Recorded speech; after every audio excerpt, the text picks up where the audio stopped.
Join the captain and his crew when things go sour, as their status quo is about to be turned upside down. How will the crew handle the weight of the corporate thumb, the hard cases of dangerous trade routes, their own greed? Find out as the Southern Tomfoolery Network presents Live and Let Fly.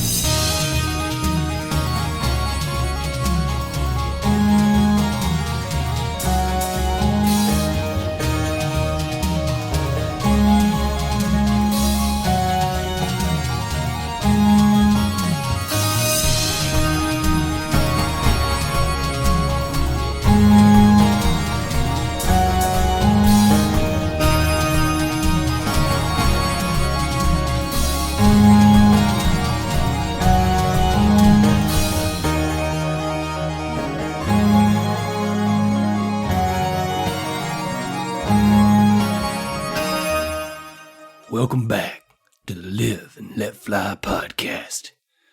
How y'all doing, partners? I'm doing all right. Doing all right.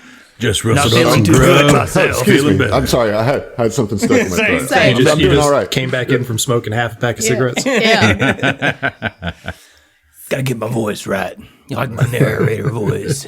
Oh. It's just like more country Orin, basically. I mean, I wasn't going to say that, but like everybody. My range is limited. Make the most of it, okay? All right? I'm into it. I'm not mad at it. Yeah, it's like you got growly, you got like Eastern European, various pitches of Eastern European. And Horrible then, like, British. And a kind of British. Yeah, accent. yeah. I feel like you could do a Latin too, man. I think that Latin. that's the term, right? Yeah. British. It's like not you go. really British. It's like, meh.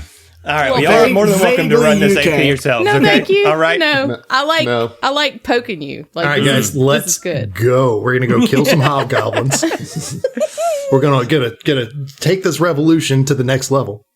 Yeah. That's right. We got Let's this. live and let fly. There it is. No, I do have a question, just a short question, because I know that in this AP thus far, we've been a little bit railroaded, you know? It's just sort of how it is.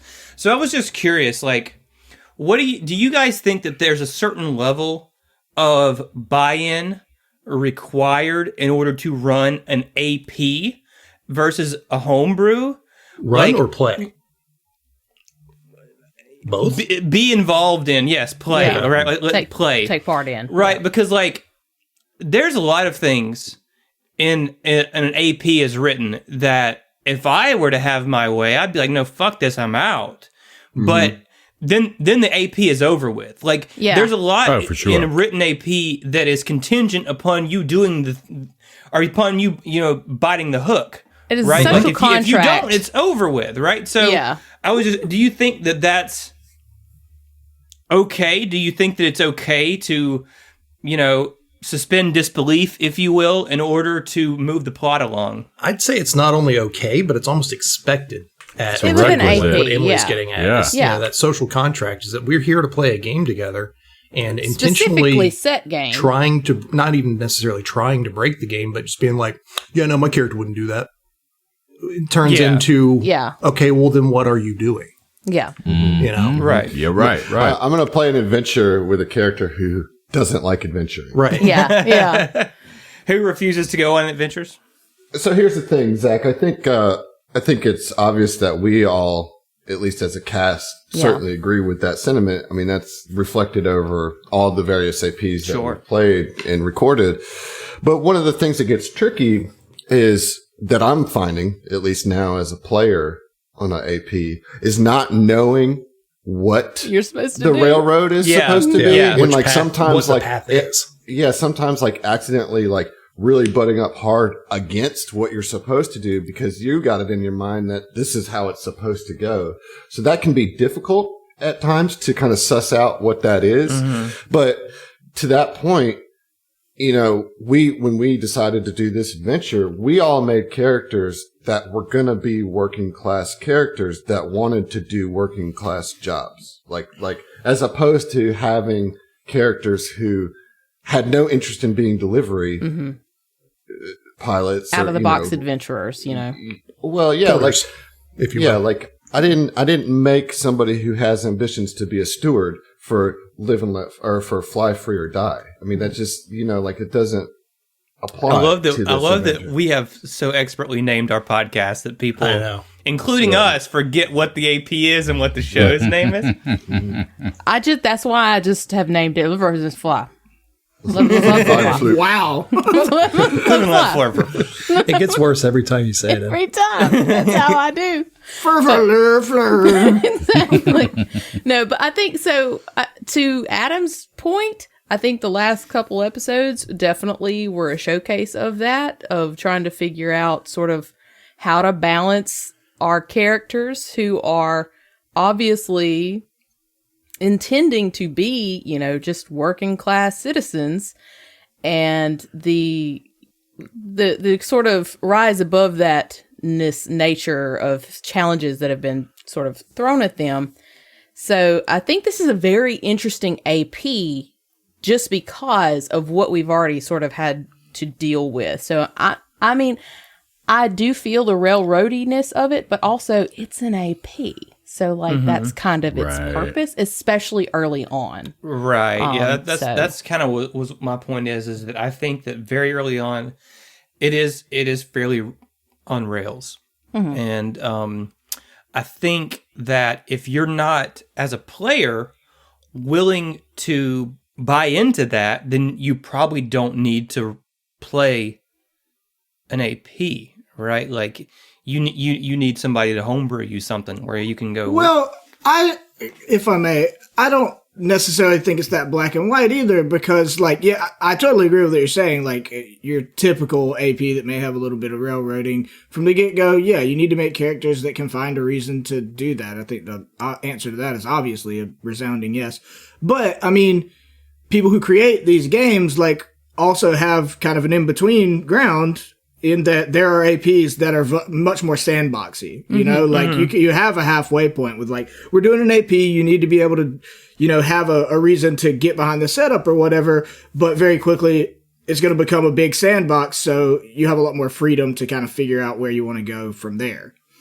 To that, I mean, I agree, but I think it's just early on, especially with like level 1 and 2 characters, you know, it's just so much harder to fight the rails because you're trying to establish the story essentially. And if you have a character or a player for that matter who is actively working against the narrative, it can be a struggle for the entire party, you know, like DM, GM, whatever.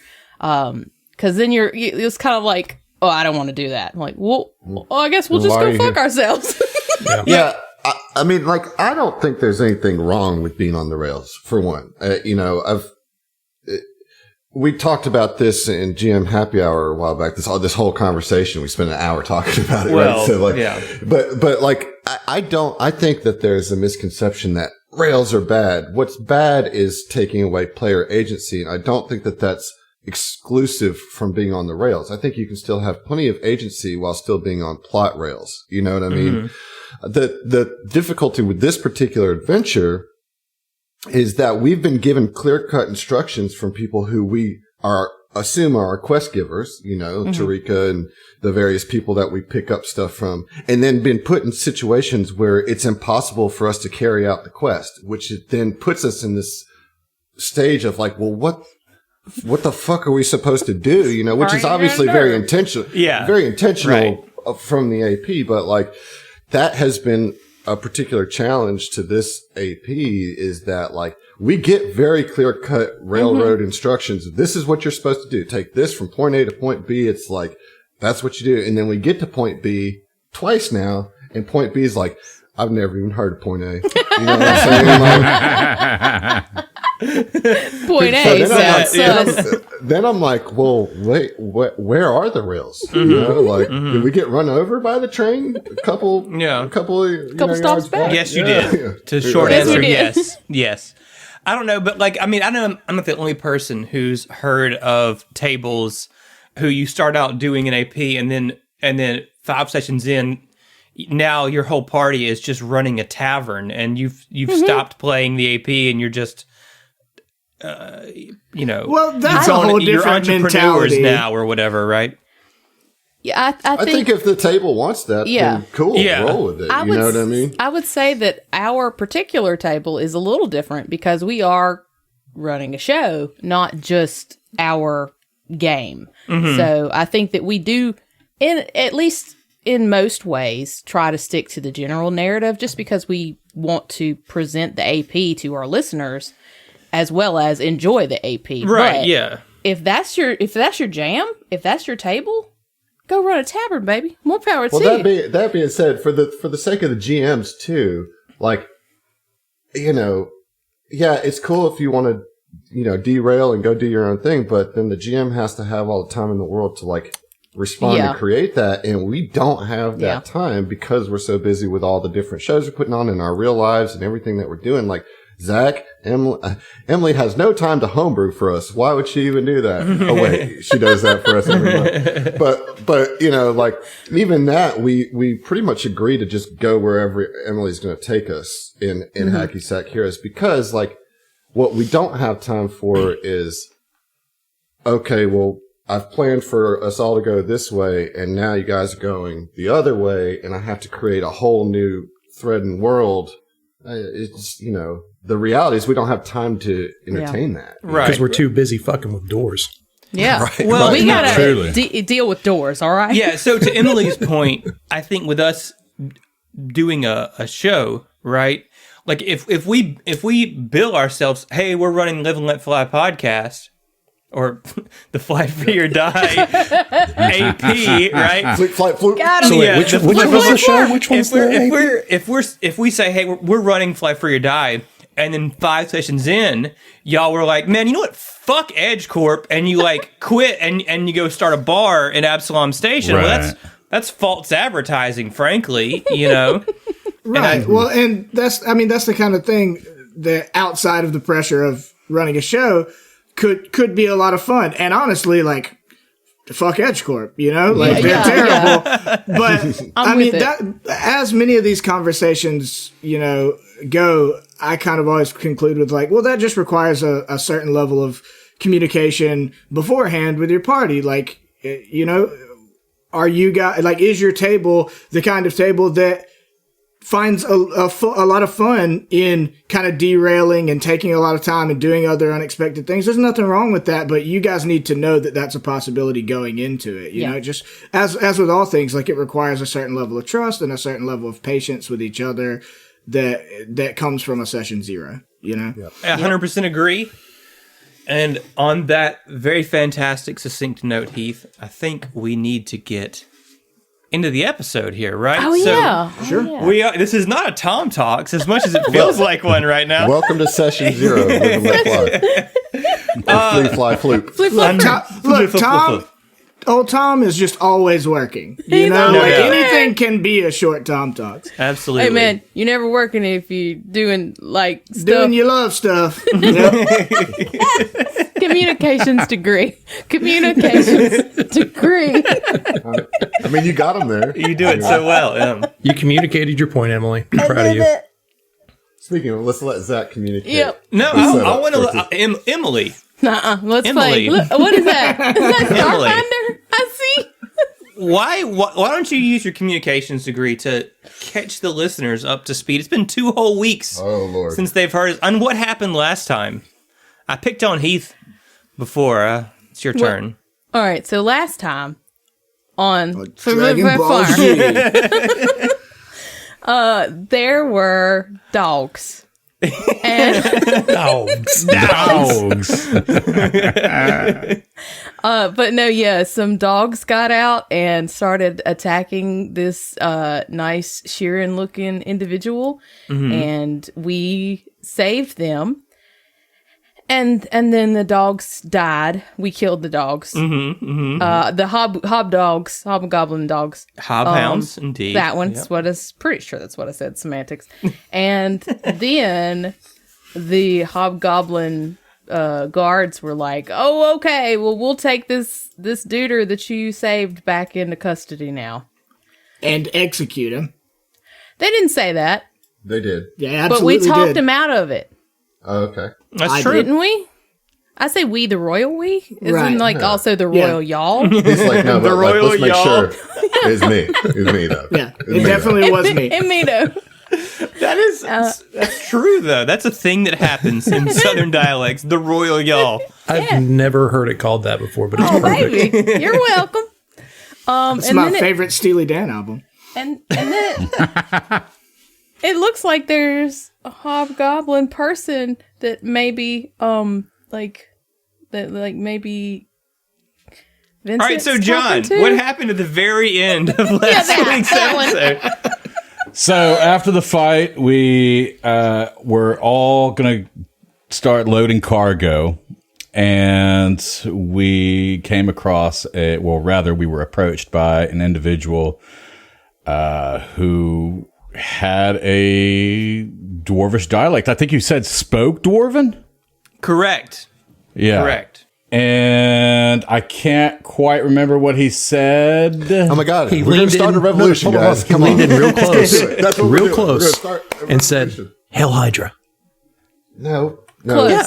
Well, it Close. was, yeah, but if Hydra was a good thing and also a If resistance Hydra was against the exact opposite and hobgoblins. existed in this world that it doesn't, then yeah, sure. yeah, that's my secret thing, secrets, man. Oh, Oh for so 3. close. We were so close. For 3.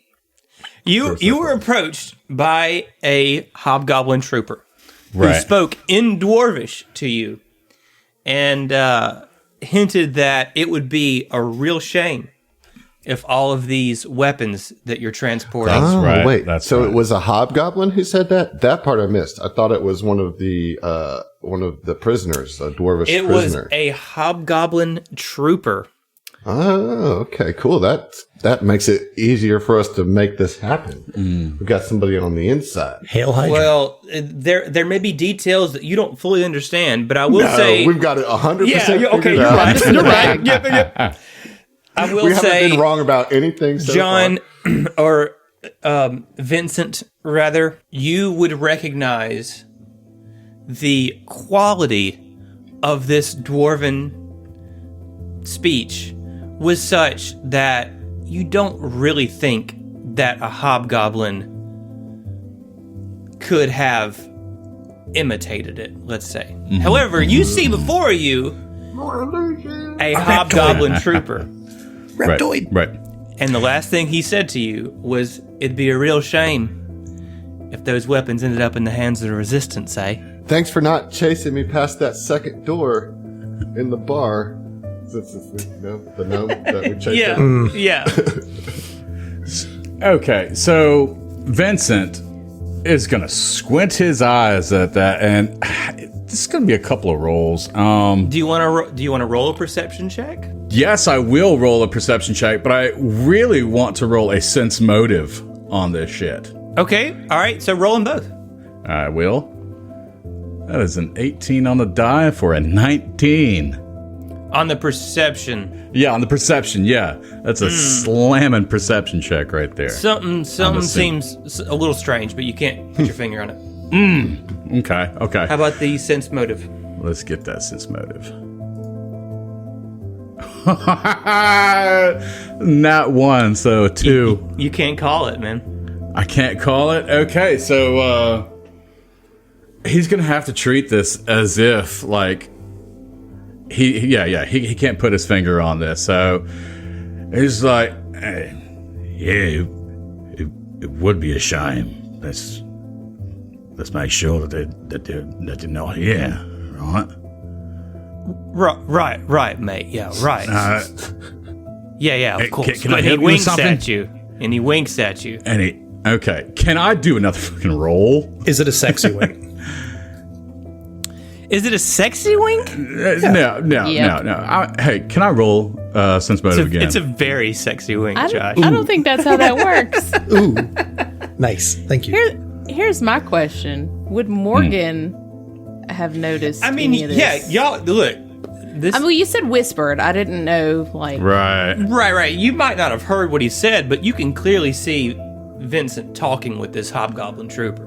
Yeah, I feel like people would be looking at him like, what? Yeah, I would Question. imagine he's got a kind of a guarded stance, crossing his arms at this point, kind of defensive about this, you know? Morgan speaks Dwarven. Okay. Nice. So, like, I would have understood. You can what roll he- a perception check to see if you heard it. I would love to do that. God, my rolls are trash. That is a 19 total. You heard some of it, for sure. Mightn't I do a sense motive? You mightn't, yes. That sounds like a Starfinder character. Mightn't I do? Dibs. It's okay. That is a 27. A 27 There we on the go. sense motive. From what you gathered from picking up little bits of that conversation, Morgan, you get the sense that this individual is a part of this resistance and is trying to make contact with you. I'm about it. You gonna pass that info along? So, I mean, But Morgan you're 15 would feet away. approach. I mean, Morgan Yeah. would approach and would kind of like on the way, sort of like nod at the captain subtly, like, hey, maybe- What's going on? Oh, Best captain. Why are ever. you winking at me? You have something stuck in your eye. sorry. I'm a Have dog. some I can only drops. close both eyes at the same time. And so, this individual, does it look like they're trying to maybe help us load or unload, or just dropping off? Like, Morgan's to try and like keep a pretense if anybody's watching nearby. That makes sense. Okay, so yeah, I mean, you don't see any other troopers like nearby, but now that you are closer, you can roll a perception check, like because you were rolling an auditory perception check to overhear the conversation. You can give them the up down. Now give him a taste perception. Yeah, there you Lick go. him. No, Give me a quick it's lick. literally the same Just quick thing. lick. 19. No. 19. I mean, what is there to gain from perception right now? Well, if he Tell told you us, that, dude. Well, no, okay.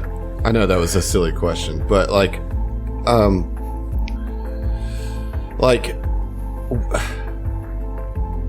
we see him, right? You know, You I see think him. it's to notice maybe a disguise of sorts, or see through disguise. I mean, I'll just that's roll- kind of I'm where I just- feel, you know. I'll just roll one just for the sake of it because I'm right there. Okay.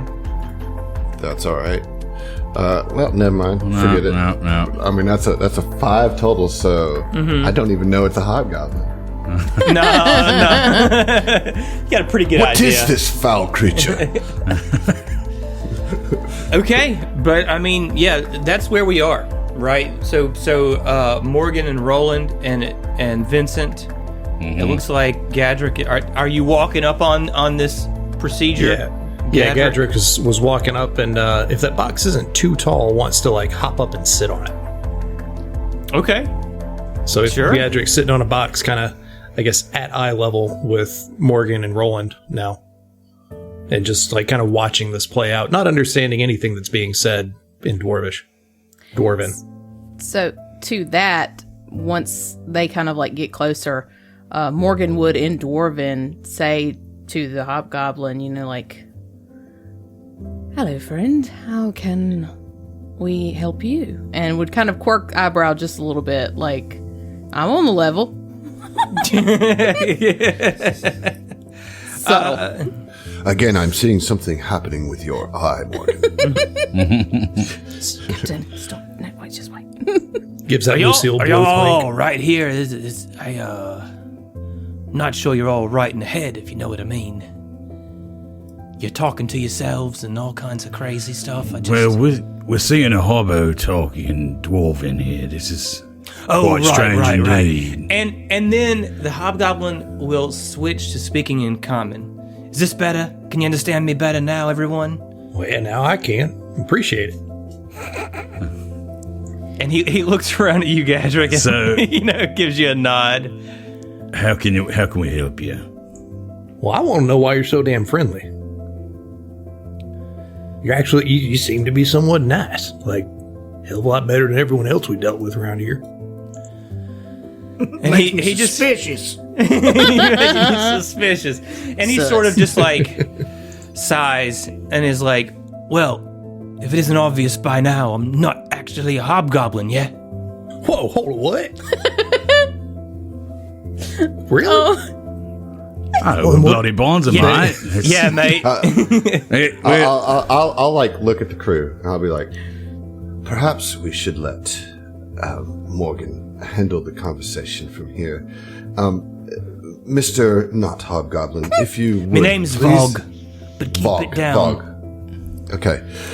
Mr. Vogue, if you would, please state your business to... This is Morgan here. Hello. They are our magic officer on our ship, and if you have any business that you would like to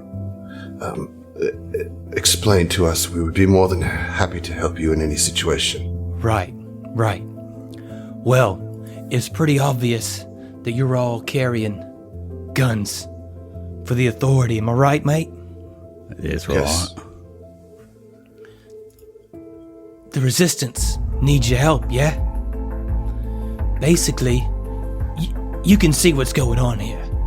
Voxia is a peaceful world of miners and their families. The authority has come here on some trumped up excuse, and they're not gonna stop until we're all enslaved to dead. We want to fight back, but hunting rifles are no match for hover trucks, eh? But if one of these trucks ends up going to a resistance hideout instead of an authority armory, we might have a chance. Now, we could make that happen. What do you say? Well, I guess if you want to sign for this package. Oh my god. Godric. Shh. Morgan. Fine. And like, and the captain just kind of gently taps them on the back. And could you tell me, Zach, say the name again? Vogue, V-O-G, Vogue. V-O-G, okay. Yes, Vogue. Do you have any area that might be more... Well, where exactly would you like these to be delivered? As it seems we are being made to take these up the mountain. Right. Is there right. a good place we could, I don't know, maybe deliver them to? Yeah. Oh yeah, love, of course. Here's the deal. You're making the mountain run up to the armory, yeah? That seems to be the plan. There's a pass. It's called Winter Peak. And you kind of just turn off of it from the main route to the armory. It's way up in the mountains.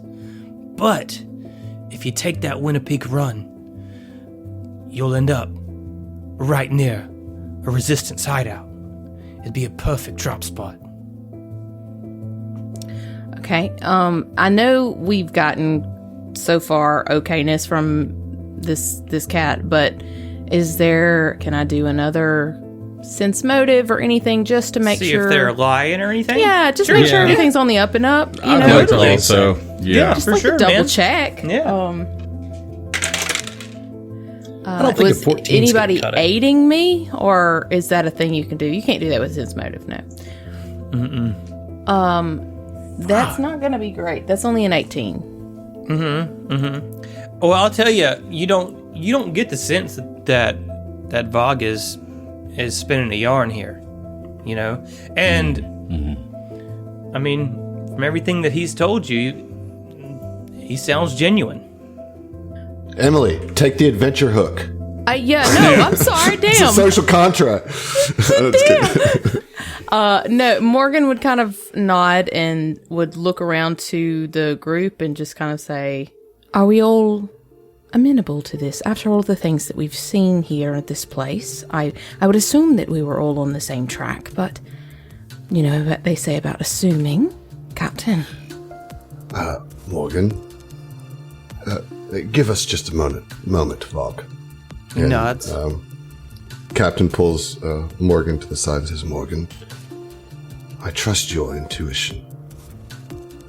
You have been a great aid in helping the decision process for this team. What does your gut tell you?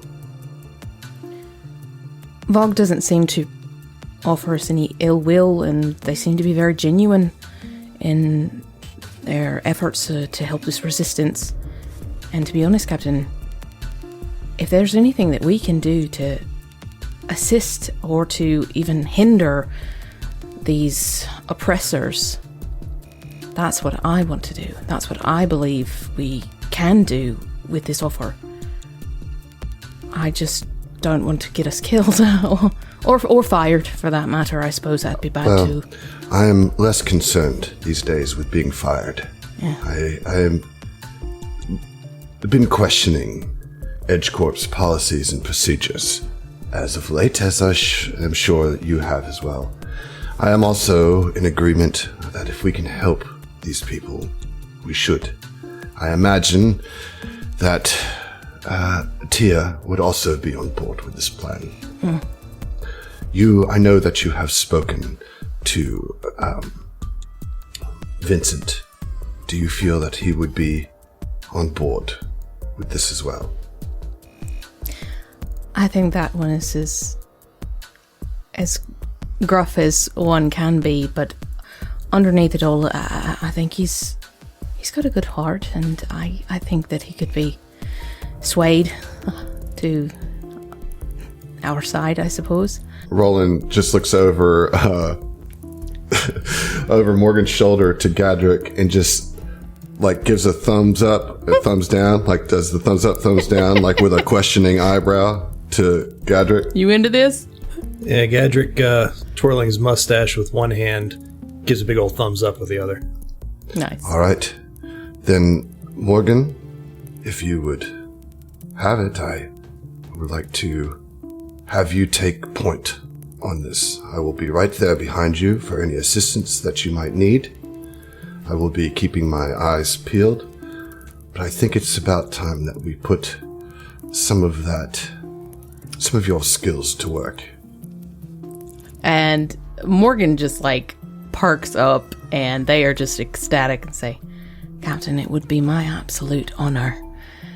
Tell me, Mr. Vogue, what exactly is the plan here? I don't think we can just drop everything off and, be away willy-nilly style. We'll have to come up with some kind of story, some reasoning why the product never was delivered. Any thoughts or suggestions on that, or is that going to be on us to figure out? Well, I can tell you this much. If you take the Winnepeak Pass turnoff, you need to just drive the stuff there. I don't know what their deal is. I don't know what they're trying to do. But it's really as simple as that. One way takes you to the armory, one way takes you to our hideout. All right. So I guess out of character, my question is, we are driving a hover truck up the mountain. Correct. So do we come back for our ship, or are we just like a part of this resistance? You can certainly ask Vogue about your ship. Okay. Yeah, they would certainly do that. Say, well, as you can see, we are, going up the mountain with this lovely little hover truck here, but our ship and all of our personal belongings and, our means of escape, essentially, would be left here. So... Right. Listen, don't worry about your ship, mate. I've nicked vessels far more secure than that thing. When you're making the delivery, I'll sneak on board and I'll bring it straight to you. All right, I do need to roll a sense motive. Yeah, exactly. Yeah. Like, for real. I'm going to roll like, another sense motive. It's a 19. Can I also, too? Everybody who wants to roll a sense motive on that, y'all go right ahead. God damn it. That is a 20... I can do math. 5. Better than me. 3. 25. Oh, that's what you were, goddamn. 25's our highest. Rolling. All my rolls are 19. trash. 19. Yep. All right, Morgan, your excellent sense of intuition leads you to believe that Vogue is absolutely telling you the truth, that not only has he nicked vessels far more secure than yours, but that he will in fact bring it to you if you agree to this. Who are you, Vogue? Who are you really? Well, Vogue, instead of like having to steal it, you want the keys? You know, because starships have keys. That's canon. It's established in our universe. Well, mate, if it's canon, then yeah, I want the keys. One thing, I guess he's just gonna grab Morgan's arm real quick, just kind of like talk out of earshot, and it's just like, I don't want to be that person, but Edge Corp is going to ask about the money. I mean, compensation and everything, right? And Morgan would look and say, I hear you, Vincent, and I understand. But we're on a hostile planet, and we're surrounded by all manner of refugees and soldiers and all kinds of scallywags and whatnot. We can't be held accountable if we, just a lowly delivery crew, had the items stolen from us. Now, can we? They would just kind of blink their eyes, like. Too fucking right. Okay. All right. Do you want to ask Vincent? I mean, you know, like, you're certainly entitled to negotiate or anything with Vogue. What is Vogue going to do to pay us? He's not. Well, how do you know you haven't asked? You know what? I'm going to go ahead and take that little morsel. So he turns over to Vogue and look, mate. We have a shipment. This is our job, and the company's going to be asking about the cargo. So, is there any kind of compensation or anything? Say no more, mate. Listen, from one dwarf to another. I'm a realist. Situation this dire, I don't expect anyone to do anything for free. The Resistance can pay, but we're just working people, mate.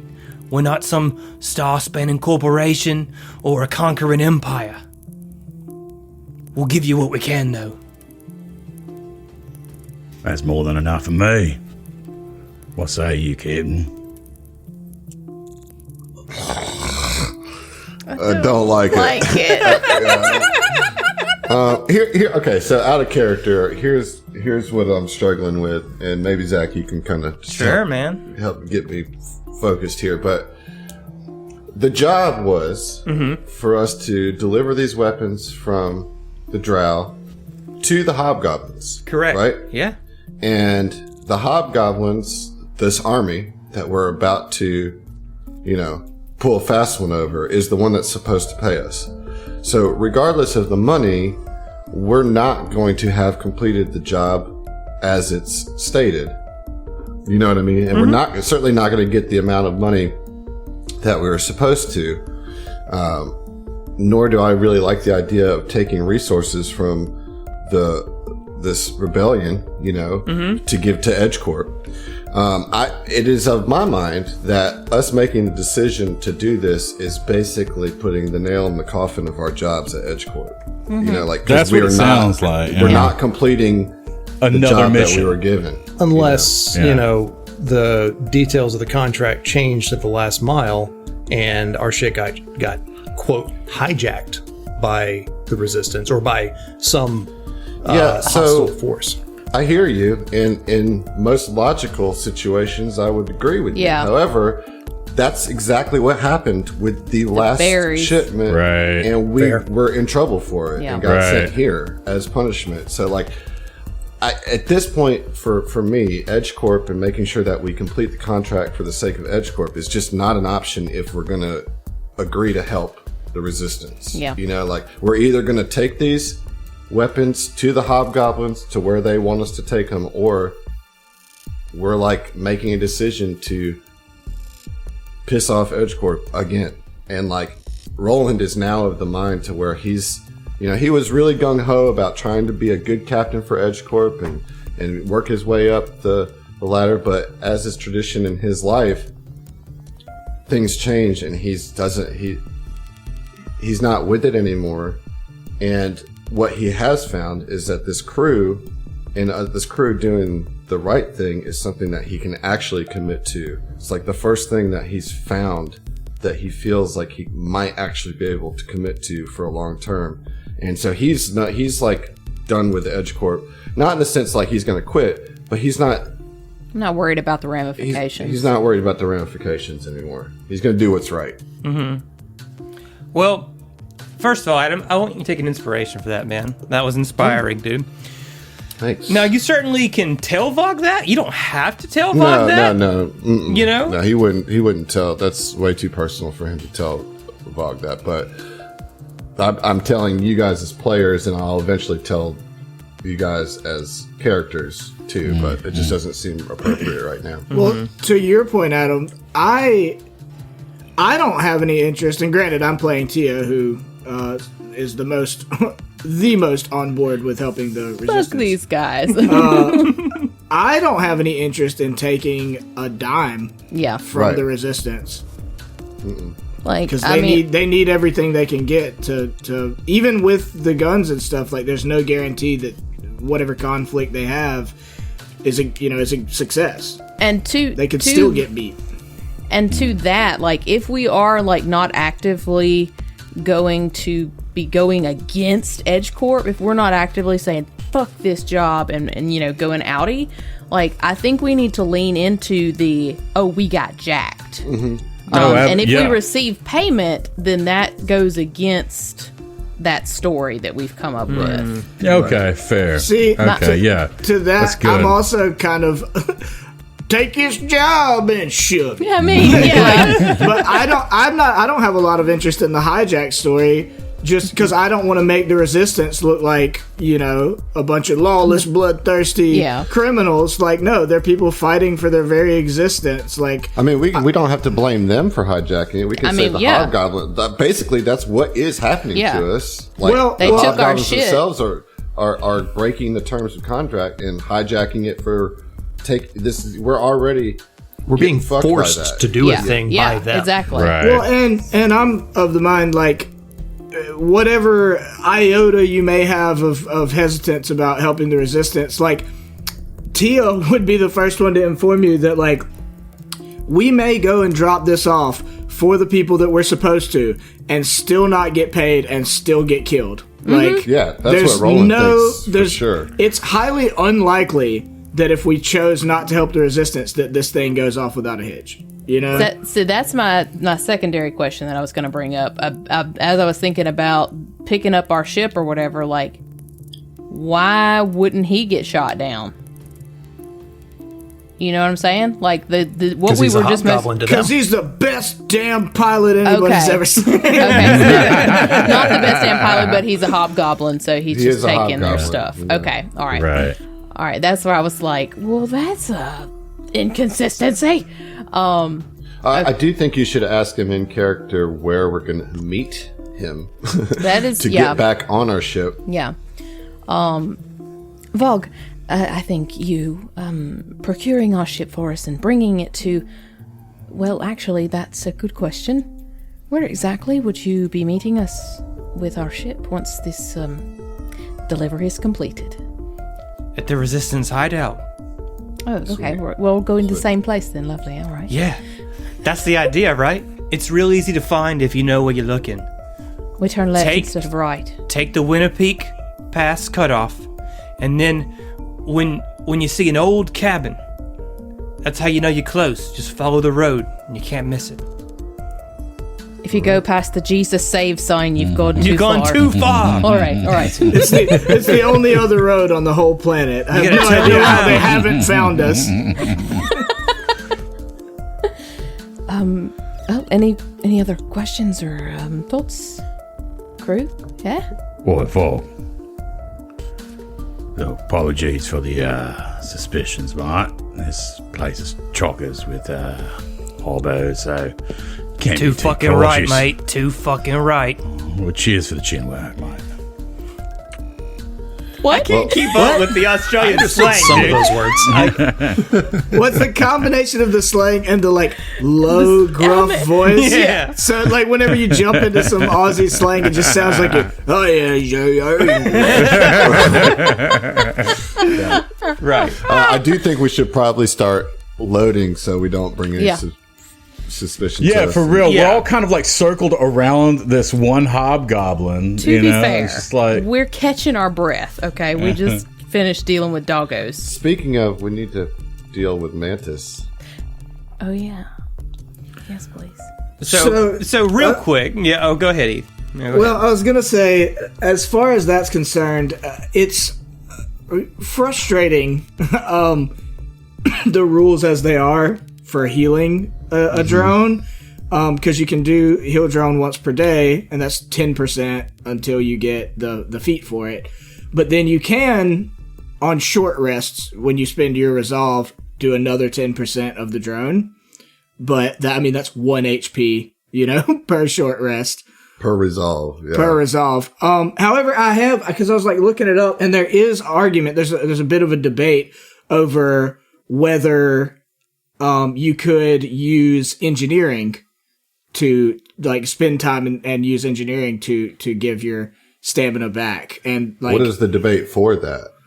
Because it doesn't really articulate that in the rules.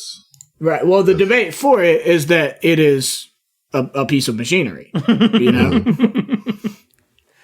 Yeah, but I'm assuming that that whole thing is reflected by the taking resolve to heal it 10%.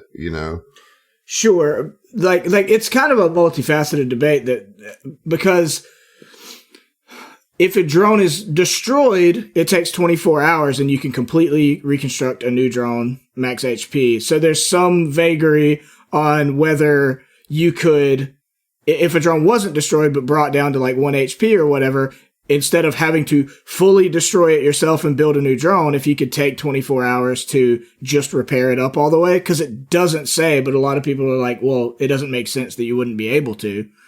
And if you could, then there's no reason that you couldn't just use engineering and spend like an hour and get some of your HP back. But these are things that aren't in the rules, that aren't explicitly said can't be done in the rules. It's kind of a weird gray area. It's one of those things like up to the GM for the most part, but it's like you could theoretically use an engineering skill. That comes down to if you want to be a stickler about it being a construct is outside the confines of it being, a mechanical object. Well, listen, before you do any of that, you need to finish your business with Vogue there. So let's get back on track real quick on this. Vogue is of the understanding that you're going to help him. Yeah. We in agreement? yeah, we have an accord. We have an accord. Yes. And Tia kind of puts a hand on the captain's shoulder and is like, we should help these people. It is the right thing to do. Edge Corp be damned. And I agree too. She pulls out of her pocket a little circular object and says, it appears as though you have come to that conclusion yourself, but may this guide you along the way as our captain. And she hands to you, thank you, Sput, for this new item Oh, shit, here we go. called the Moral Compass. Oh, Moral Compass was just an abstract first-year philosophy student turn until someone went out and actually made one. The process took a lot of trial and error, but boils down to casting Detect Good and Detect Evil several times into a compound spell gem, then grinding it down into a fine powder. Feed the powder to a glitch gremlin, and tell it that there's some sweet voltage inside a regular compass, and lock the door behind it as it goes in. The compass works by holding it, and it will show whether you usually make the right choice from a moral and ethical point of view. Proof of it working came quickly after the first moral compass was made, as it quickly showed that feeding ground-up spell gem dust to a glitch gremlin and then locking it inside a compass for the rest of its life shows you're a person who usually doesn't make the moral choices. Excellent job. Oh, my God. You love to see oh it. my god. All right. Listen, I appreciate the deliberation. I hope that we've come to an accord, right? I've got to get back to my fake patrols, if you know what I'm saying. Yes, of course. Look, before I go, I just want to say, you're doing a good thing. The Resistance really appreciates this. We might have a fighting chance.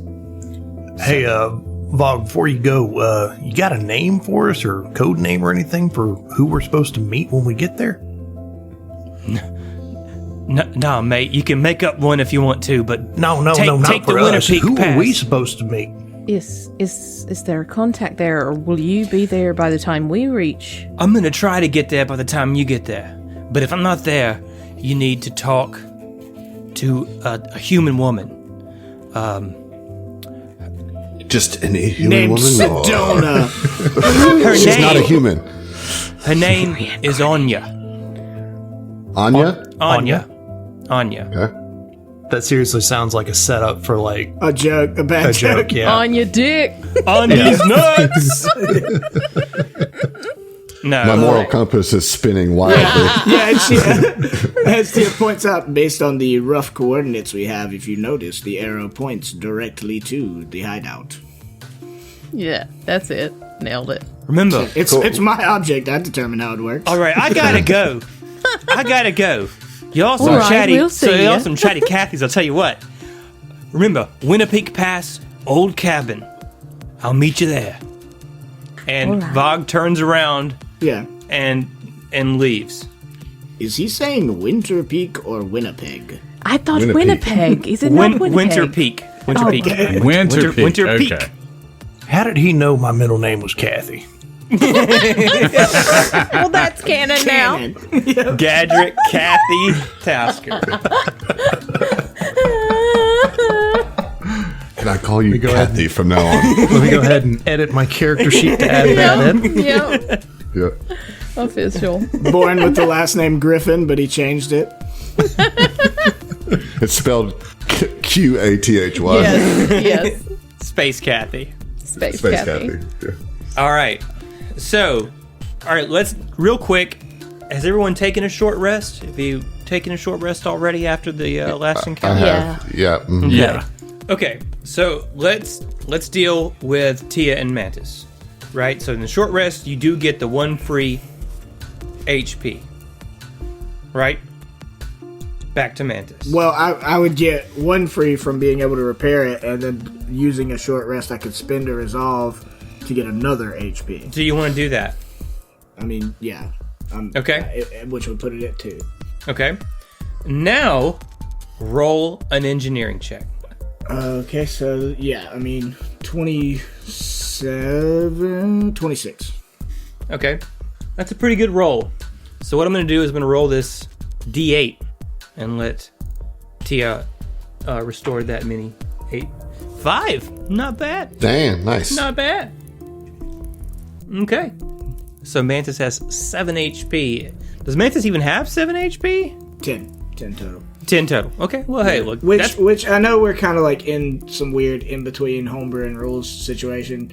Like, repair check for a piece of equipment is 15 plus half item level. Takes an hour, and the HP restored would be the result of the repair check. Just to provide, like, I'm not like you do it however you deem you want I to. decided what breakpoints I wanted for what die I was going to roll on that, just to help you out. That's the ruling on that. Right. I'm just now trying to establish if we keep doing this moving forward, if we get to like level 8, like, you know, a D8 ain't shit, you know? Well, hey man, we'll cross that bridge when we get there. I'm not saying this is going to be a permanent situation. I'm just trying to throw you a bone, you know? Yeah, I mean, I appreciate it. So let's not set precedent or anything. However, if Tia has to spend an hour doing this, y'all are going to have to cover for her, right? Because you're still in the process of loading your stuff, and now is everybody cool with that? I Can we do that while she's on the truck? While traveling, yeah. Well, you're certainly welcome to find that out. Yeah, you're gonna get intercepted is the thing. You're certainly welcome to find that out. The question is, are you doing it now, or are you doing it on the truck? I mean, so we'll cover for Hestia if Yeah. that's something we need to do. That's not a problem. Like, yeah. Okay. We'll load up and we'll even if somebody even asks, we'll be like, well, Hestia Sorry. needs her drone to do the work. So your fucking dog injured our equiment. Mm-hmm. You Right. know? Look at these that's gangly fair. arms. I think that's fair. I just want to make sure no one's resenting Tia for No. working on this while you're all schlepping crates full of grenades and guns onto these hover trucks. Now, this is gonna, you know how it goes. It's gonna take you pretty much all day, right? Mm-hmm. So y'all spend a full day loading everything up. You got 2 hover trucks loaded up with crates. And it gets about dusk.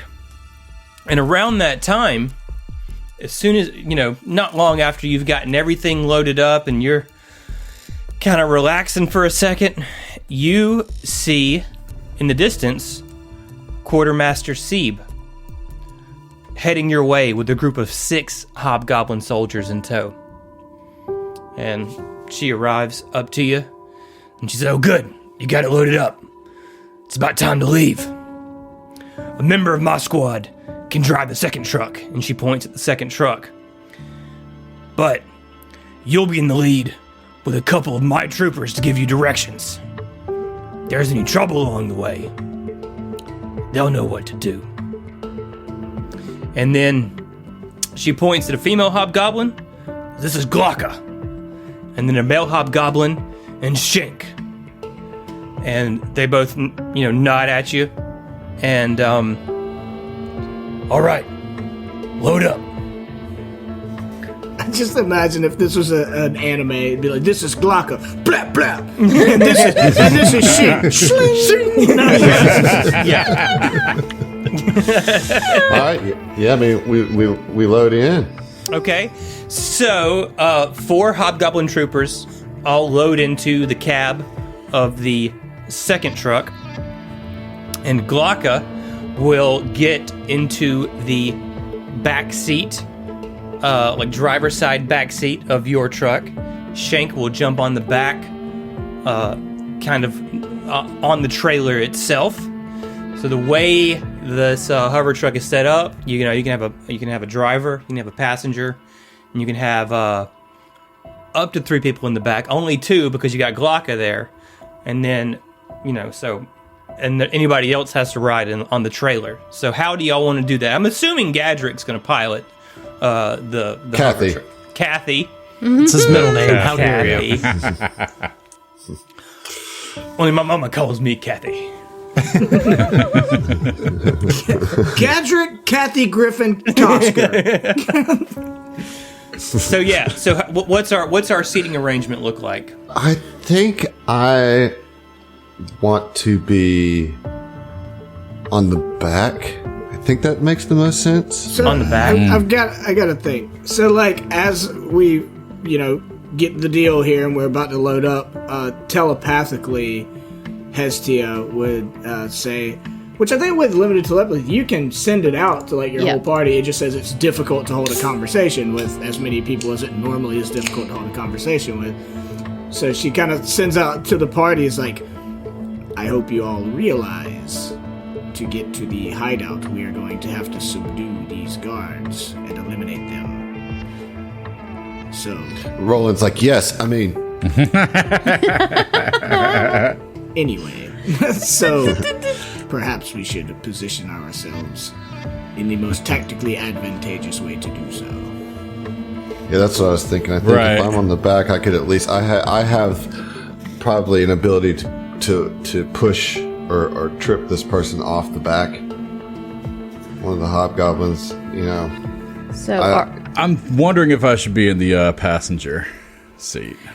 the hobgoblins are in the cargo area. Did I understand? There's one in the cargo and one in the cab. Okay. One's sitting in the back seat of the cab, and the other one's on the cargo trailer. And then there's 2 others driving. And certainly they're both armed. Yeah. I mean, considering I have Mantis, I'll certainly be in the back. Well, here's a question.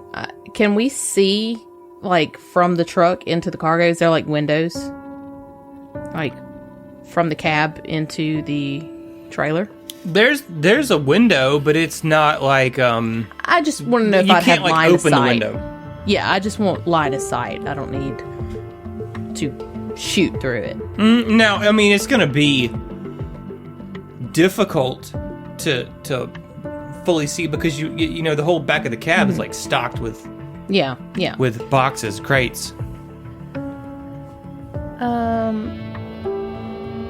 Okay, Morgan will place themselves depending on where everybody else does. If somebody And everyone else is going to really- place themselves depending on where everyone else places themselves. No, look, I'm starting this train. I'm Yeah. going to get in the back. Yep. I'll be on the trailer. Okay. Gadget's driving. Passenger. Okay, then Morgan will sit in like the back with the guard that's in the There we go. cab. Got it. Morgan in the back with the guard.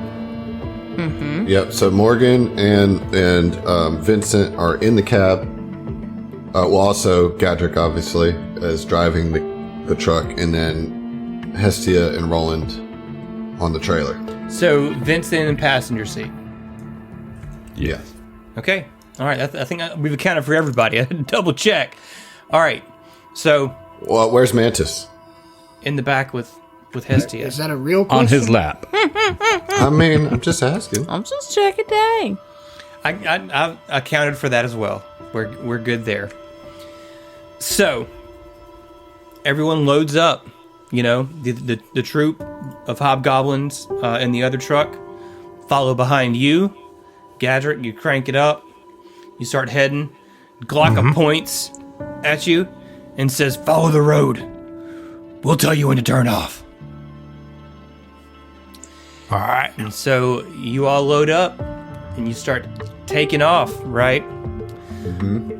So both trucks load up, you head out, and you start heading down this mountain pass that's between these two mountains. Glocka eventually tells you to take a narrow side road, which leads you up this kind of winding slope towards Winter Peak. The second truck follows. Now, as you get up for, pretty high up on this pass, on your left is a sheer mountain pass. Like it's been, like carved out, right, to make room for the road. And then on your right is a straight drop down the side of the mountain. We're talking hundreds of feet as you start getting up. Now, as you're traveling, you're going along. Everything's smooth. Glocka doesn't have much to say. Shank doesn't have much to say. You start seeing signs alerting you to a turnoff coming up in the next couple of miles. What are you guys going to do? So I would, Hestia, having limited telepathy, would, pretty shortly after loading up, say to the captain, "Whenever you deem the moment is right, we will spring our trap, and I will use my telepathy to tell the rest of the party we should all strike at once." And that said, can we have readied actions? Can we have an attack ready for when he says go? I am going, yeah, absolutely. Whenever, I understand that you guys are of the mindset that you need to do something about these two hobgoblins in your truck with you, right? Right. So if you have a coordinated attack that you're going to do, I will count that all as a surprise round, Okay. and let you all make your moves, and then we're gonna have to go into initiative after that. Let me ask you this, Zach.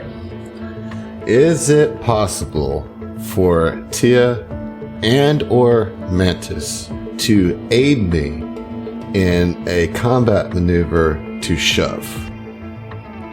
That's what I was wondering. Also, which side of the The truck, right side is where the cliff is. where is the hobgoblin sitting?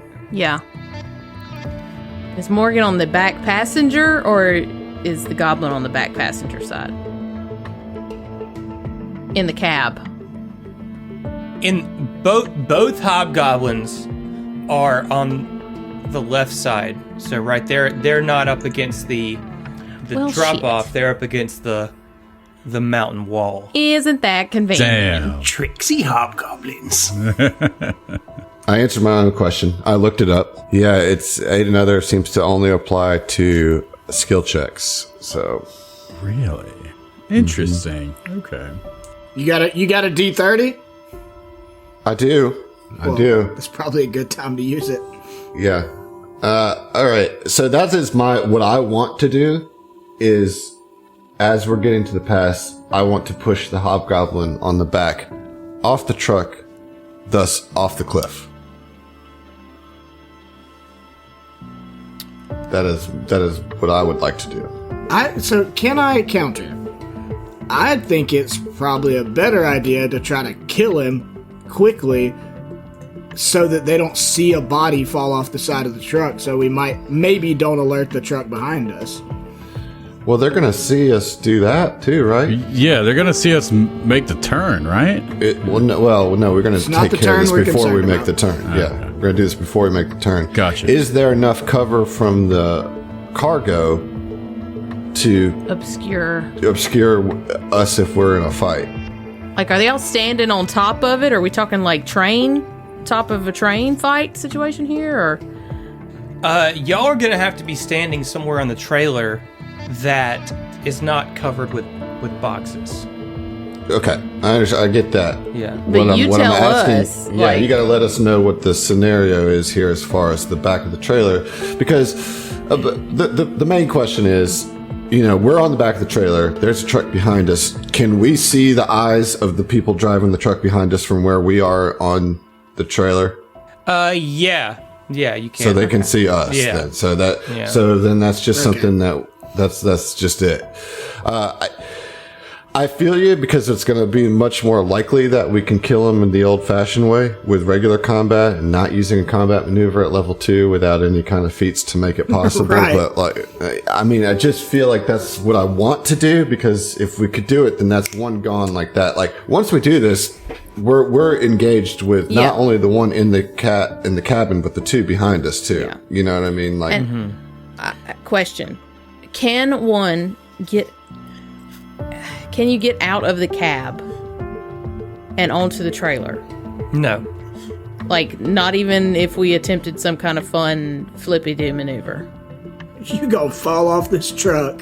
Probably. you are level. I just want to remind everybody that we're level 2. You I'm know. just Well, saying I'll just say this, Emily. options-wise. From where you're sitting, in the back of the cab, if you open that door, you are staring at A drop. a sheer drop-off hundreds of feet down. Do you really want to leave that to No. your dice roll? No. I'm just Yeah, you should. trying to come up with some options. I love the idea. One thing I do think works in our favor is that even if and when the truck behind us sees a commotion, sees somebody either get knocked off the truck or combat going down, I find it unlikely that they're gonna try to ram us and knock us off the thing, because then there goes all their guns. Yeah, no, they'll probably stop and get. We'll get into a ground combat pretty quickly. I mean, because Gadrick, are you going to stop the truck? I would. I mean, it depends on what the captain wants him to do. If he relays to Tia and says, "Hey, do the thing," Gadrick's going to do what the captain says. I think that's beyond the possibility of us. This is going to have to be an instinct call from Gadrick. I think is it, y'all don't have time to discuss this because That's you're what on I'm the saying. truck right now. What I need to know is, what are your readied actions going to be? Because you're fastly approaching Yeah. the turnoff. I So hear it's you. it's time to shit or get off the pot. So everyone will go around. Okay, Gadrick, you're driving. You're kind of occupied. a little Right. bit.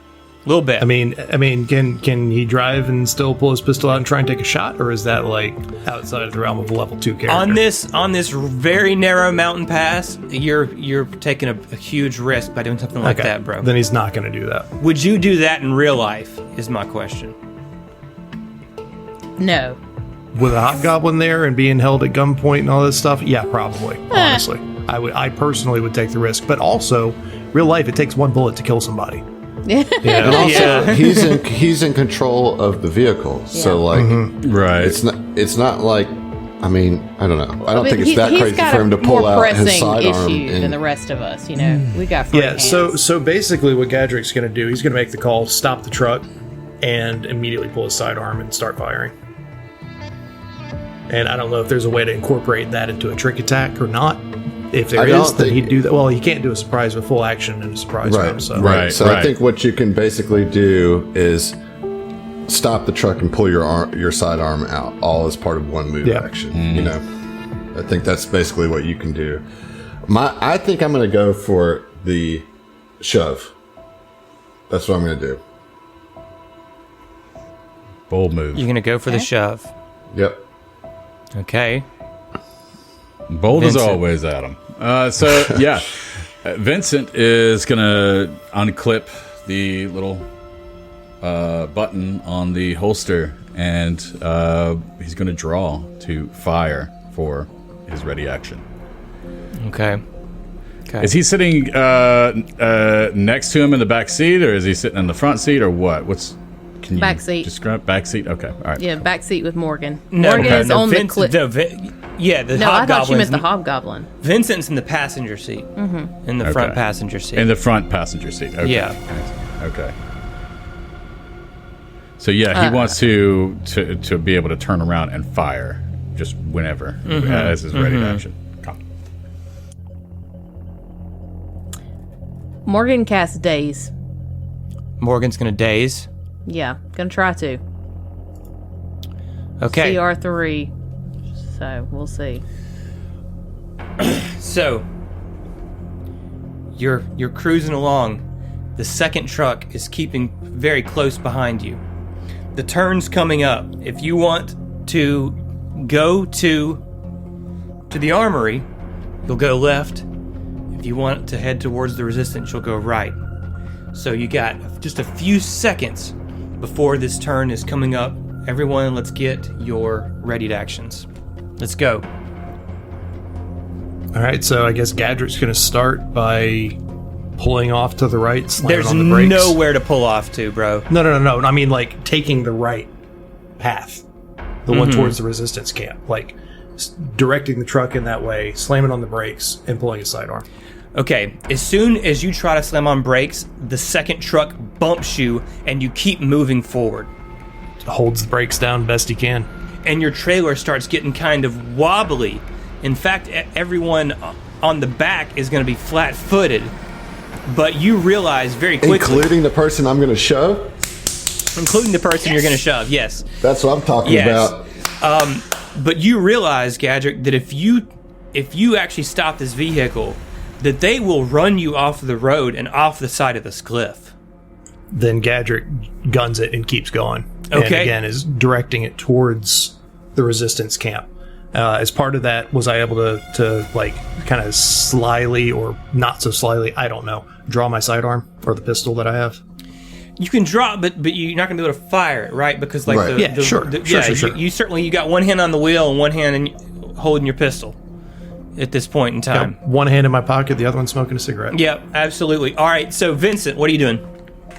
Vincent is going to take that as, hey, we're ready to go. So he's going to go ahead, pull his sidearm, and he's going to... You've already got your sidearm surreptitiously pulled. Excellent. Yeah. So in that case, I'm going to go ahead and fire. Take a shot on Glocka Yeah. in the cab. All That's right. Let's get that roll, man. We're going to Pulp Fiction this up real quick. Yeah. Now, unfortunately, you are going to take a -2 to this roll because you just got bumped. You just got bumped, and you're moving very quickly. You know what I mean? Like, so just It's a -2 circumstantial bonus. correct. Yeah.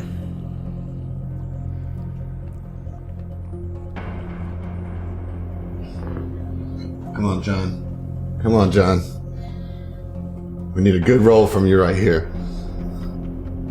I'm actually going to go ahead and use my my last 30. Go for it, man. Actually, it won't roll in mine. It went under the table. Gotta love it, dude. Gotta love it.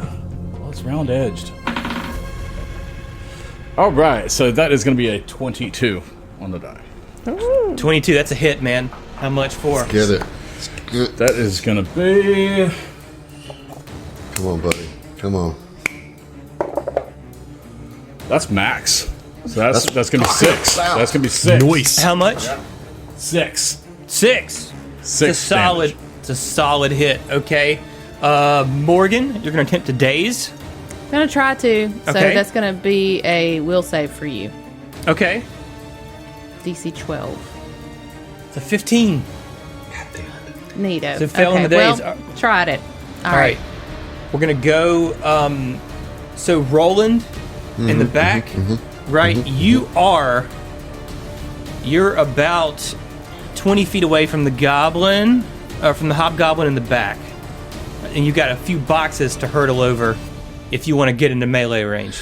No, okay. I take umbrage with that. Okay. Because the whole time we've been planning about what we're going to do when we pull this, I would have positioned myself well before the surprise round to be within striking distance.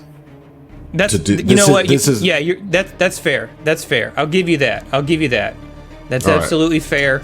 However, that's going to place you on the very back of the truck. It's going to place you on the very back of the truck. But I'm in melee. You're in melee with this Shank, guy, yes, but and yeah, I'm gonna try but- to push Shank. Yeah. I mean, I know it's dangerous, I but tried to give you a more advantageous position. However, well, but I can't do what I want to do. yeah, you can't do what you want to do, but I didn't want you to run the risk of falling off the truck. So that's up to you, bro. But however, you find yourself in shoving distance of Shank. Let's go. I'm rolling my D30 for this. Okay. Come on. That is a 26 on the die. Ooh. It's pretty good. So that's going to be a 31. A 31, and this is KAC plus 8 that we're going for, Yeah. right? Yeah. Come on. So Roland, you're able to completely catch Shank off guard, and you just shove him right off the side of the truck, and he goes tumbling. Fuck The yeah. truck behind you runs him over, if you will. However, as that's all happening, Gadget, you take the turn, okay, and you see the truck behind you start rolling in comms, and within I'm talking about like it's a few more seconds, but it's not too long. You see 2 intercopters in the distance flying up Oh my God. to engage you, and we'll see ya. Oh my god. Oh, dude. I had a feeling We're that so was gonna happen. fucked. Thought that was going to happen. And of course they have air support. Of course they do. Of course, they have this whole planet. Of course. I hate this so much. I love it. I mean, I do love it. Oh, yeah.